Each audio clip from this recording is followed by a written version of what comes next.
From your perspective, what advice would you give to a collector who's trying to decide whether he loves a watch intrinsically or if it's just because of social media influence? How do you decide that it's a match and not just happenstance driven by exposure? So advice I would give is come to Watchbox and get to try on a few different watches because they have an amazing, amazing inventory. Probably things that you would never be able to go into a Rolex boutique and try, or independents, and get to try things on, see what really speaks to you, and forget about the value of things. The value has to be inside.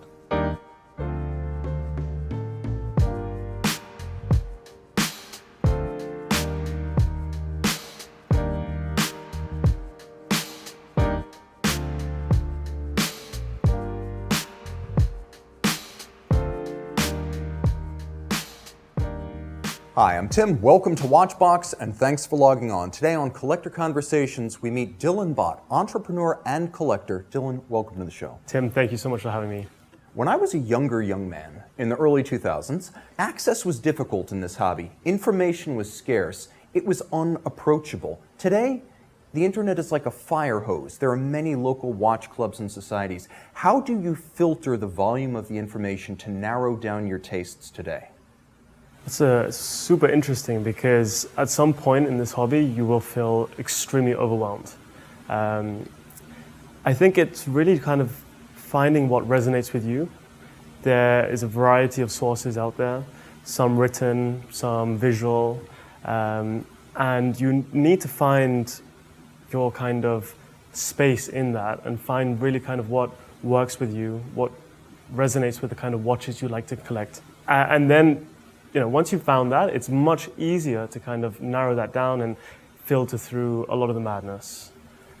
Now, a lot of people start with Rolex because it's the name they know. So tell me, how did you come to love Rolex? And talk to me a little bit about where your taste in Rolex has led you, because it's not conventional, I can tell you guys that. So actually, I found it very difficult to collect Rolex initially. I started with Tudor. One being, I couldn't collect Rolex. It was a little bit out of my price range at the time and unfortunately inaccessible just because of market conditions.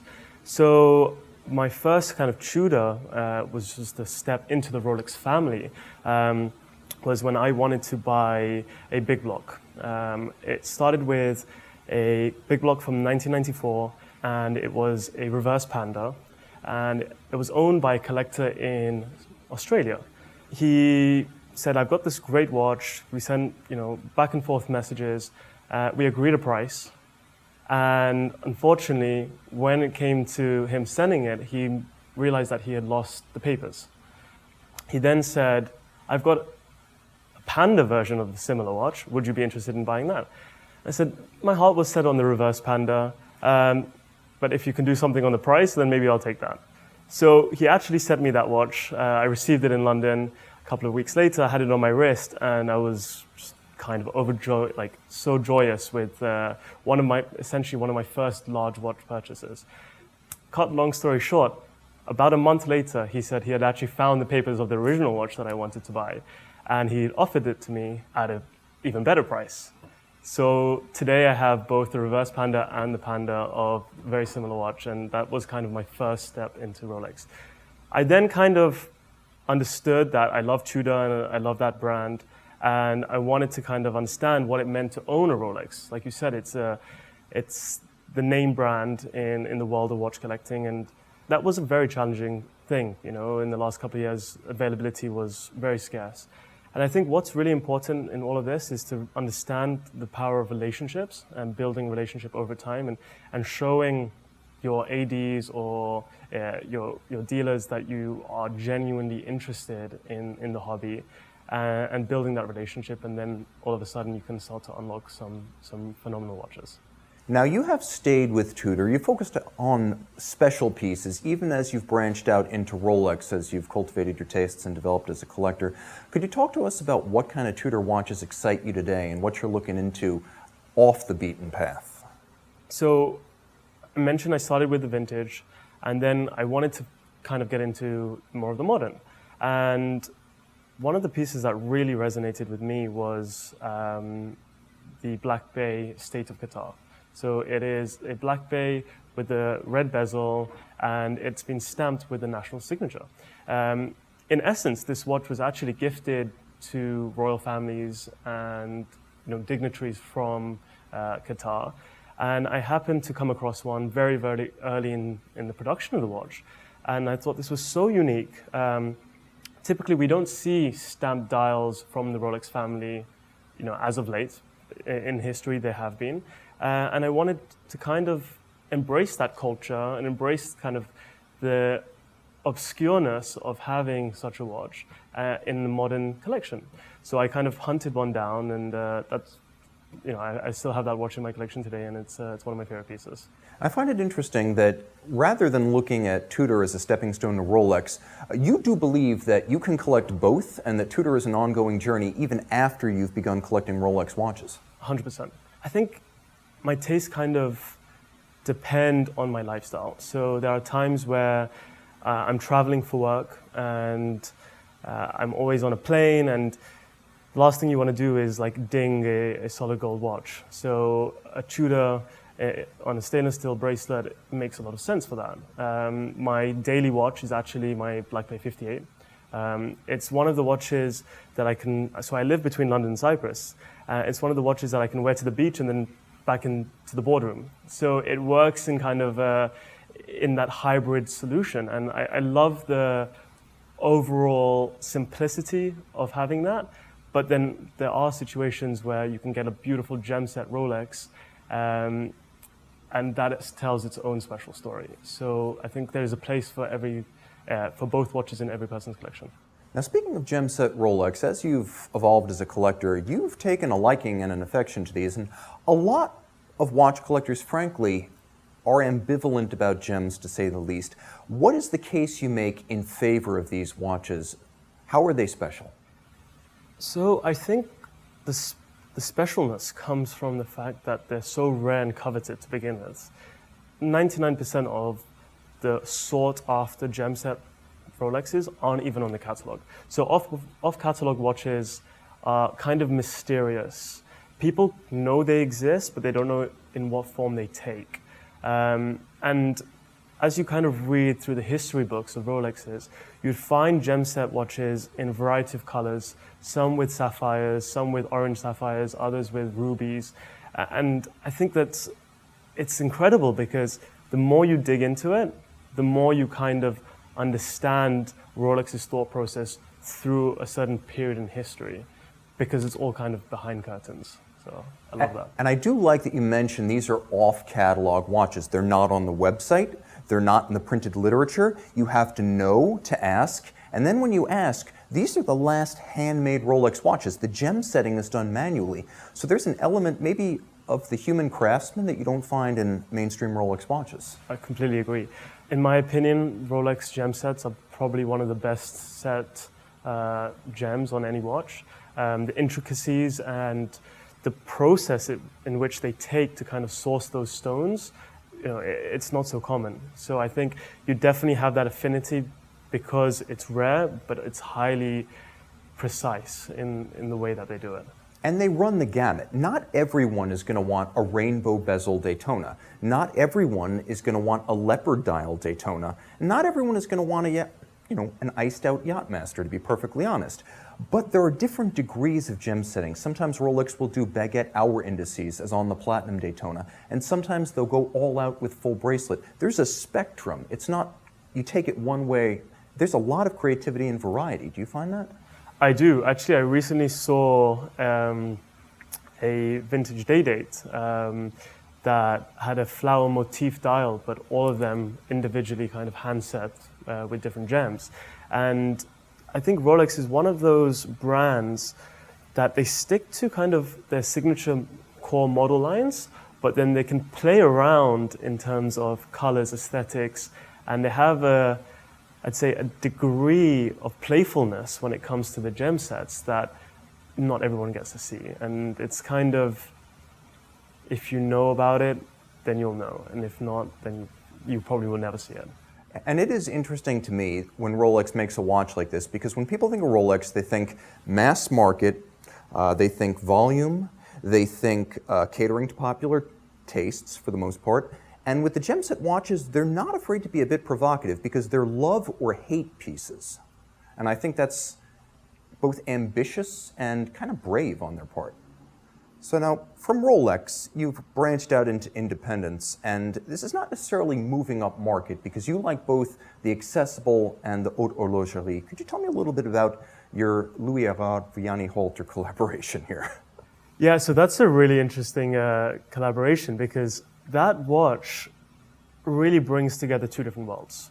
So Vianney, in terms of his vision and his love for space exploration, he brings obscure shapes and design into this beautiful package that you can wear on your wrist.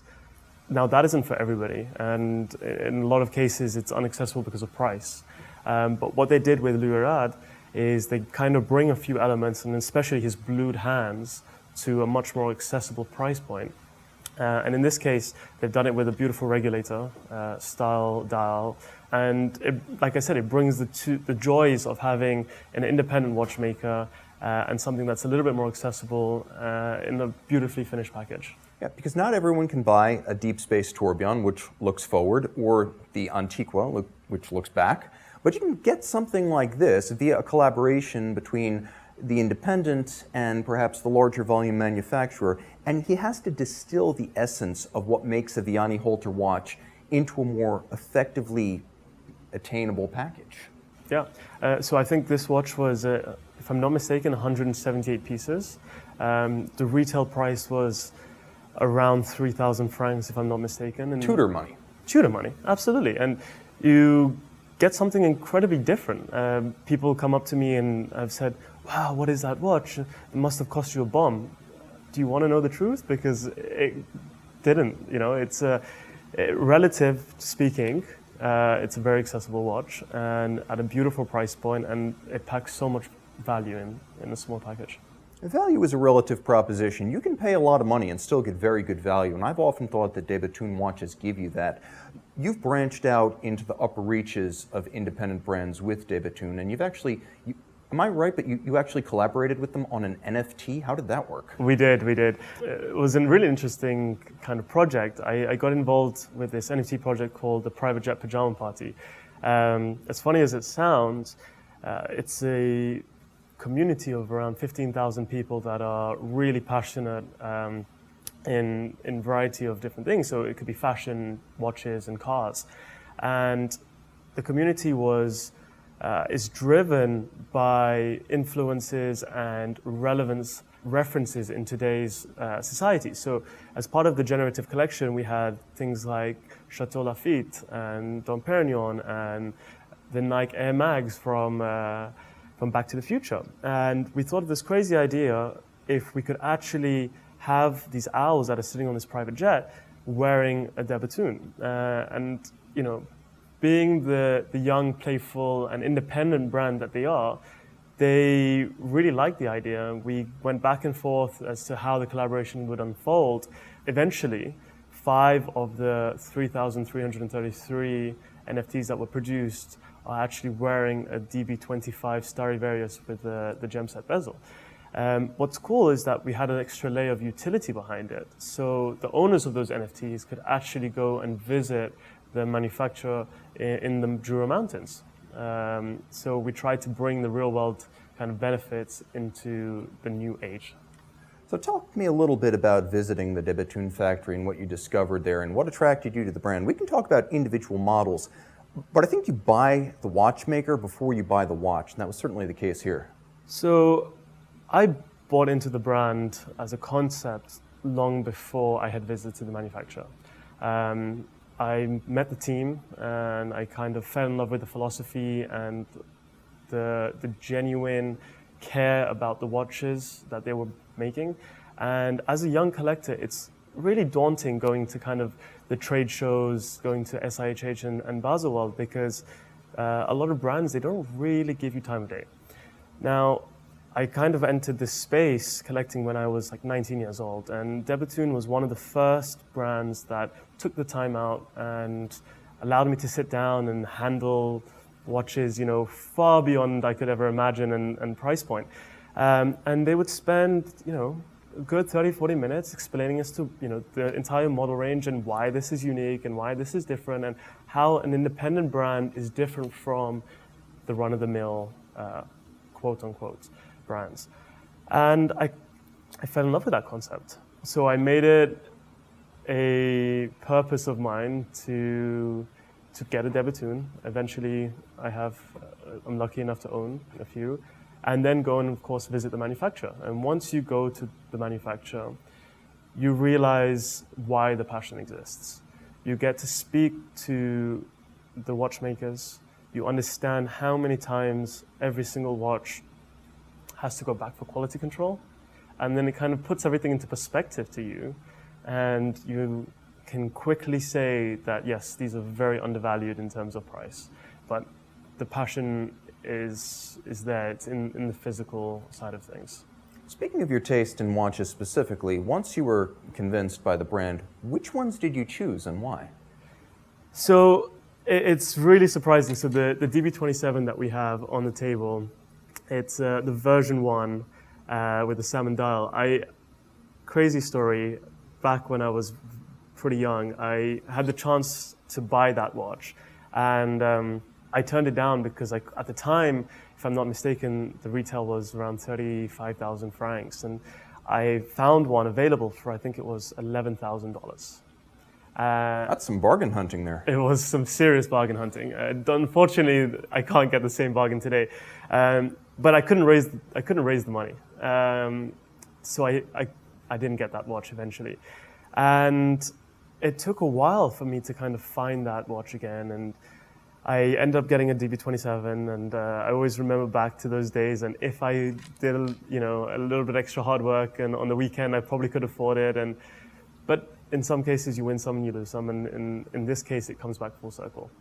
That's fair, and I can certainly understand that regret, but also the thrill of the chase that you probably experienced through that whole cycle. Yeah, very much so. What is it about independent brands today that has drawn the interest of enthusiasts who maybe a generation ago were looking at the Langas, the Pateks, the Vacherons of the world?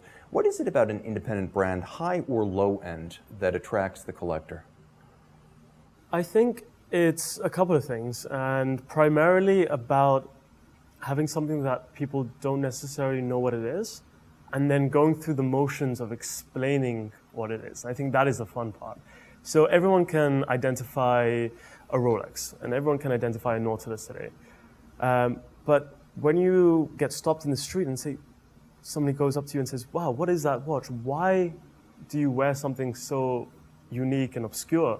And then you talk them through it, and you explain to them the intricacies behind, how independent watchmaking works.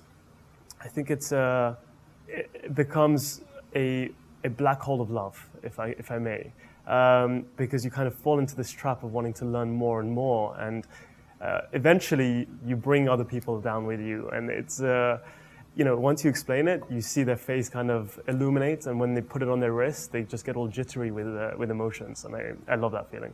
And it is fun when you wear a watch that's provocative in the right ways, because when you wear a Rolex around people who know watches, you don't get too many questions because they already know everything about it, 'cause it's so mainstream. And when you wear a Rolex around people who maybe don't know as much about watches, the questions you get are A, what does it cost, and B, is it real? Yeah. But the independents draw all sorts of original questions that are very honest and disarming. Yeah, I mean, independent watches aren't for everybody. So I've had cases where people are like, why would you wear that? It's huge. Or why would you wear that? It's blue. And you're like, I'm wearing it because it's blue. I'm wearing it because it's so unique. And the fact that you can talk about, these articulating lugs that fit your wrist. And I think there is a kind of language that speaks to a certain few people. And it's not for everybody, but I'm glad it speaks to me.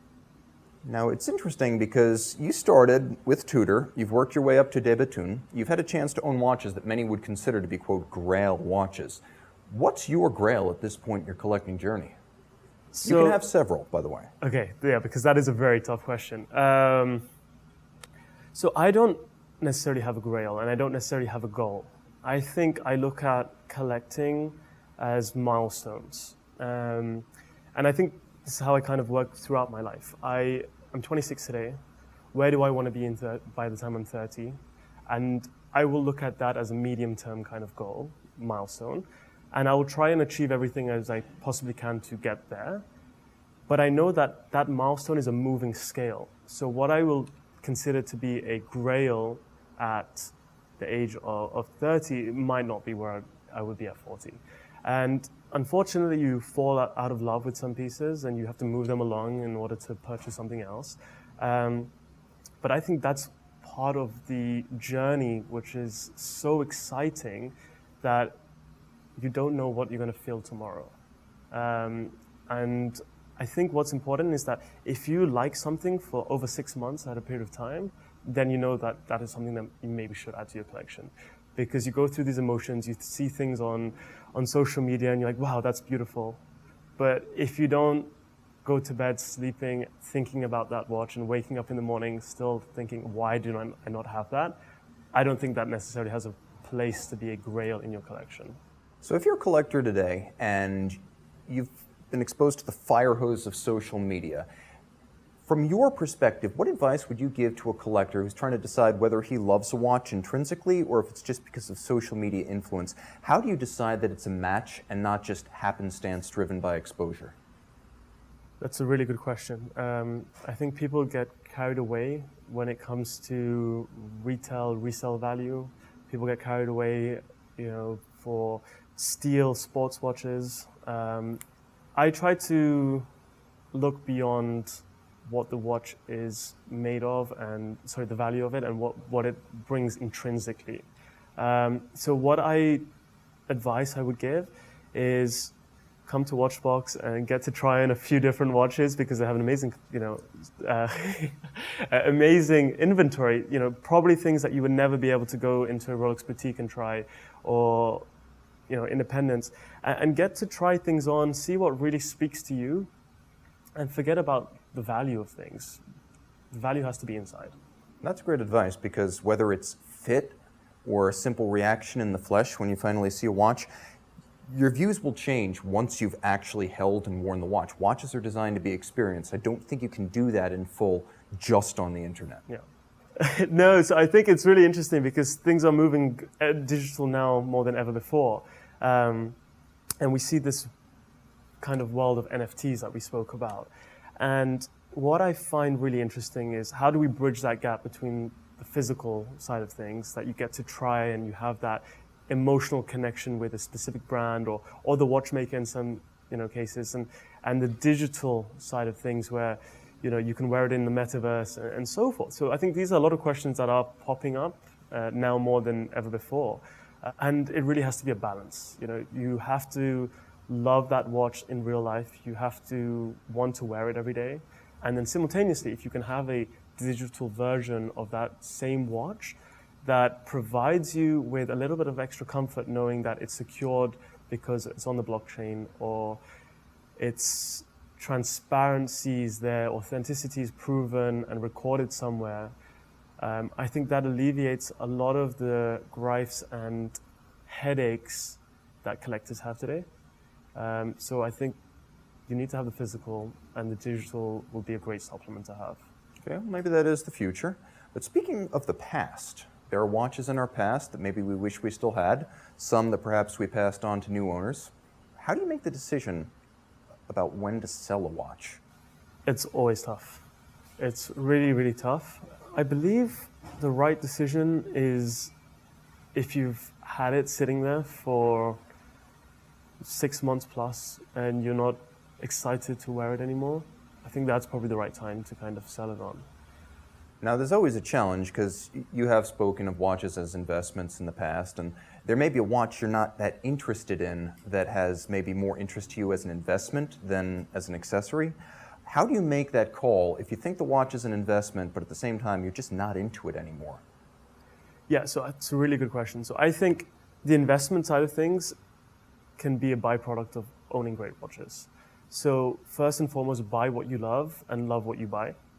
And if that watch then can appreciate every year because the market is allowing to do so, that should be a bonus. If you're going to look at it the other way around and you get stuck with a watch that's an investment and you don't love it, then you've basically have a great piece of art, but it isn't for you. That might not be the best situation to be in. So definitely look at the watch from a primary factor of love and excitement. And if you can get that additional value by it going up every year, I think you have a great balance in both. So you need to have both genuine affection for the watch and some sort of an investment case to hang on to a piece. If it's just about money, there are other ways to put your money out into the investment realm. Yeah. I do this for a living. I've never made $1 selling a watch. So speaking of experience, that's mine.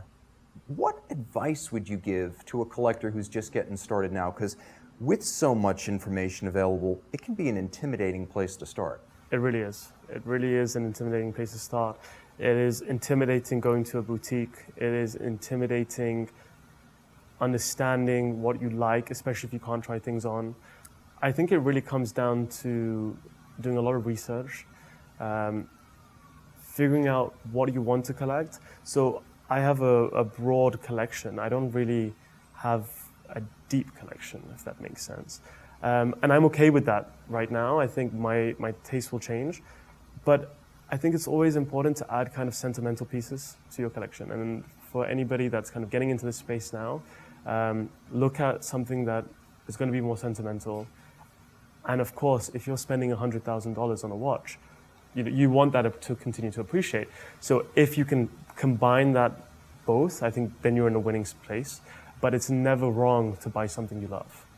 And you started with Tutor, which was great on a couple of levels because you knew you liked the brand, but also they were fairly accessible. And if you made a mistake, well, it's not the end of the world financially. Do you recommend the collectors, even those who have the resources to, say, buy a Debatoon right out of the gate, do you recommend that they spend a little bit of time learning what their tastes really might be, or even starting at a lower dollar price point?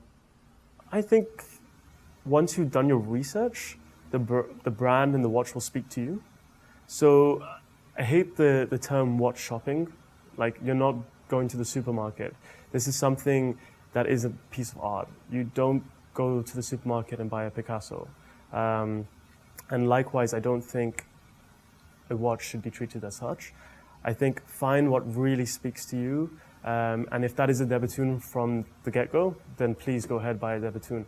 If you're unsure and you really want something to kind of start that journey, I'm a big advocate of what Tudor does, and I think it is a great place to start, but there are other alternatives out there, such as the Vianney Halter Erard collaboration, that kind of gives you the balance between the both. I also want to talk about resources, because other than the front page of Google, where do you start looking when you want to learn about a watch? Like, a lot of people will look at a $5,000 watch from one brand and a $5,000 watch from another brand. They have no idea what's in the case, no idea how you define value, no idea how to cross-compare. Where do you start if you want to become a more literate watch, shall we say, shopper? I'm sorry to use that term. Honestly, I think the biggest resource today is YouTube.